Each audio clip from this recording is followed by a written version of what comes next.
Not that it's not popular, because you think it's popular, like, in the general public? Say it again? You think it's popular, like, in the general public? Like, people... Yeah? Yeah. Or maybe they might say Sgt. Pepper, but I feel like the White Album is, like, right up there with, like... Okay, but do you know, like, what's a song that you know off the White Album that's not Revolution Number 9, though? I don't know. That's what I'm saying. But, like, that's the one where people think that it's, like, very much divided into 4 or 3, I guess. The Grey Album a lot more than the White Album. No, that's fair. No, like, well, first, that's when Ringo left. In the middle of that. And then when he came back, he was really happy, but it was pretty bad before. John wasn't, like, he was ducking in and out of the studio a lot. This was the first time Yoko was showing up. So, like, if you know the background, I think a lot of fans have, like, resentment toward it. Because they weren't as happy. It's known that the Beatles had their own language. It's kind of a mashup of Liverpudlian humor, The Goon Show, things that they found absurd, embarrassing, cringy, and just bits and clips of their life. And luckily, because of the Beatles fans' massive dog-eared, coffee-stained, overfull Rolodexes of Beatles footage and interviews, we are able to piece together little bits of this language, this Pig Latin that the 4 of them brought together. It might sound like nothing, a little quip here or there to us, but to them, it means something else. Mercifully, it's been compiled and uploaded for constant and immediate consumption. We know the references behind these jokes. We know the language, but it's kind of all up for interpretation. But maybe this one. Maybe this one. No reason at all, except that I'm mistreating my body. Yes, I just was up late, you know. I was sort of stoned and high and watching films, and I wouldn't have made it anyway. Which one are you? Eric. Eric? Eric, here is the American public. I'm John. You're John. It's only Yes. a joke. Yeah, but it's not good. If I'm going to come at 10, I should come at 10, you know. Up with the dawn, down with the sun. Ringo ever, Eric never. This is when the bow breaks, but it started much earlier in the process. It's one day here or there. But inching through August, it's really becoming a pattern. He's always there first. Ringo ever, Eric never. In the beginning, he shows up at the agreed upon time of 2:30 p.m. That is when they booked the studio every day. 2:30 p.m. to midnight. They are more likely, now this is it varies a lot, okay? I would say the more common average is like 7 p.m. to 3 a.m. is when the Beatles crack their creative bones. Yet the agreed upon time was usually much earlier. Ringo ever, Eric never. Sometimes the boys are there. Usually they're not. So Ringo sits in the lobby and waits. He twiddles his thumbs. Sometimes he takes pictures of the wall, the people walking by, the things that they're doing. He ropes the film executive Al Brodax into participating in what he calls an art project, and neither of them voice it, but they both know that it is just a time pass, a means to an end, something less humiliating than the endless waiting. More often he reads, he picks up a newspaper, runs right through it. Sure, another trade. He'd probably grab a Beatles book if it were right in front of him and read his own words. Anything to keep his mind off the fact that his bandmates and self-adopted brothers have left him there to languish on the vine. Paul and John being late is one thing. Damn, will John even show up? It's a toss-up. We might not see him today. That's one thing. They are selfish and self-serving. They operate on their own schedule. They aren't asking for permission to do anything. That's fine. But how did George get the memo? How did George find out that they're starting later and Ringo didn't? How is he the only one that doesn't know? Sometimes he waits so long he leaves. He'll go home, go somewhere else. After a while, they sidle in and they see, where's Ringo? He gets a phone call. And he returns. He always returns. Until he doesn't. And what a sad tableau. Returning for another day, doing the same damn song over and over again, being told the same direction, do it better, do it exactly the same way that you've been doing it. Don't change anything, but change everything. EMI staff say that it sounded like the songs were being beat into the ground, and sometimes the only thing that pushed the song into a positive, creative direction was something Ringo did because he was bored of the same.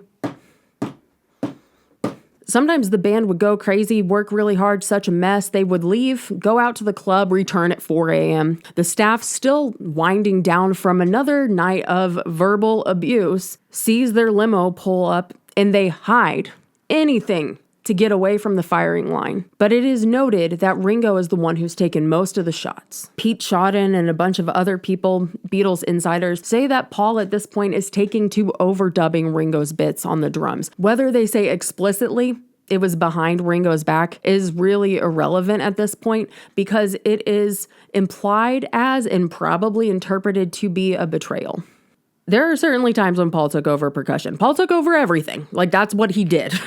That's what he does. And we have and we will cover each and every noted instance. But I still don't think it was quite to the extent that has been mythologized in Beatles history. And even if it is, it certainly wasn't due to a lack of skill on Ringo's part. But I think if you hear the same thing over and over again, getting the same direction over and over again, being asked to do it different, but not knowing exactly how, it might get to you a little bit. The world's most loved, best known drummer, starting to think he's not so good anymore.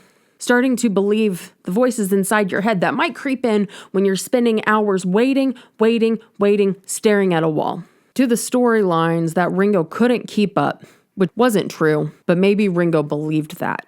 Do not forget that quote from Derek Taylor. Do not forget what I said earlier about Paul behaving worse than the others, with fewer reasons to do so. Demanding perfection will never require cruelty.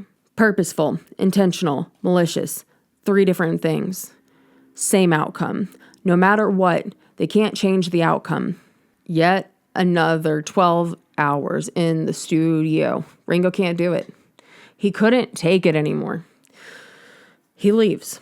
He's not shy about this. He's pretty much memorized the answer.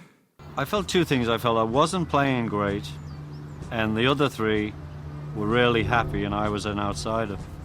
He goes to John. He says, I don't think I'm playing well. I think you guys are really close. And John says, I thought it was you 3. Then he goes over to Paul and says the same thing. Paul says, I thought it was you 3. He doesn't even go to George. George was just getting back from holiday. So depending on exactly when he goes to the houses, George might not have even been home yet. And he just says, you know what? Fuck it. You guys think it's you 3? I'm leaving. I'm done. Okay? I'm done. The world's most loved conductor, narrator, gets on a boat. It was kept so quiet, like so steadfastly, because Ringo's on holiday. I mean, they didn't even tell George that he quit. They told him that Ringo's on holiday. Neil or somebody said, oh, Ringo's gone on holiday. That is the party line.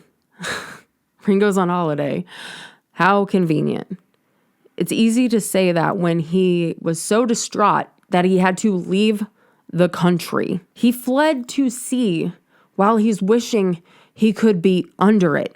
He's thinking about children being happy and safe with all of his friends. That's what he's thinking about. And they are just moving on. Moving on.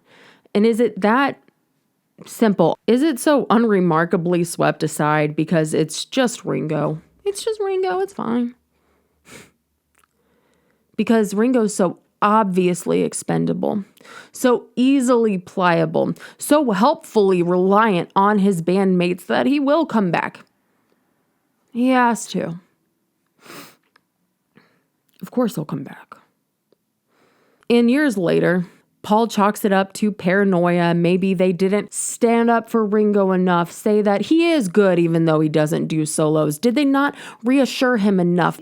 Well, I don't think we'd ever done any of that with Ringo. We'd always just been, yeah, he's great. And he felt insecure, so we had to, and he left. So we had to kind of go and say, no, you're great, man, you're the best. No harm, no foul. He's paranoid. You are the best. We should have just said it more. It's hard to look back and see the enormity of how things were going on. And with so many eyewitness accounts of these hours of another lecture on how to do his job, Ringo starts to wonder if he is no longer the Beat. in the Beatles? Am I not the bloody clique? Am I not capable? Am I really this bad? He starts to believe it himself. And somehow, in John's post-mortem, a legacy I'm sure he would be absolutely disgusted by, the world starts to believe it too. John never said what was attributed to a comedian in 1981. Ringo wasn't even the best drummer in the Beatles. He never said that. He didn't believe that. No one believed that, but especially not John. John says, I love his drumming. Ringo is still one of the best drummers in rock. But they don't have the best rock and roll drummer in the world. They just have the three of them now. And all they can do, with a release date looming, is carry on. George, John, and Paul get into the studio and they work on Back in the USSR. Every book you read will talk about how rousing and how powerful and how great start to this album. And it is. It's great. It's awesome. You cannot hear any sort of anxiety on the track. It sounds so celebratory. Until I started to speculate if this is an answer to this question, can we still be the Beatles without the beat? Look, we can still do it. Look, Ma, no hands. August gives way to September. It's barely 2 weeks. Ringo gets this lovely little telegram just in time to shoot Revolution and Hey Jude promotional films. How lucky is that? First day back, he's televised. They have to smile even if they don't want to. But that's okay because the next day he gets into the studio. Thanks to George, there's this big lovely banner. We love you, Ringo. Welcome back. His drum kit is covered in flowers. The studio is full of color. And for the rest of the sessions, until October 17th, they're pretty much on their best behavior. Everyone is getting along or playing nice or trying to, the same way that it's like the morning after you fight with your partner.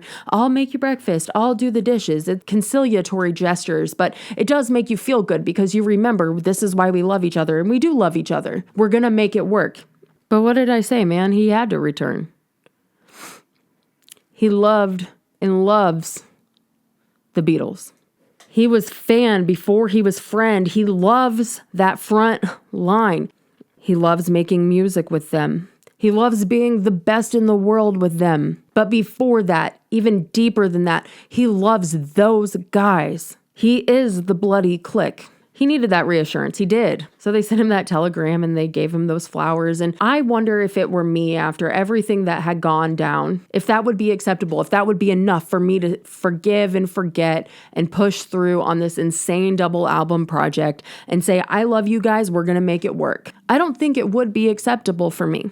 But then again, I don't speak their language. I can only guess how much it means. So instead of talking it out, taking a break, or doing anything different, they just make the music because that's the way that they can see each other's hearts. That's the way that those four communicate, really. So on their best behavior, they finish this album doing what they can do to communicate, remembering we're the band. This is the album of us being the band. We're not relying on other people as much. We're just relying on ourselves while we're being torn apart. But when they're in studio, when they're making the music, they're able to stop and listen and think, hey, this is the Beatles.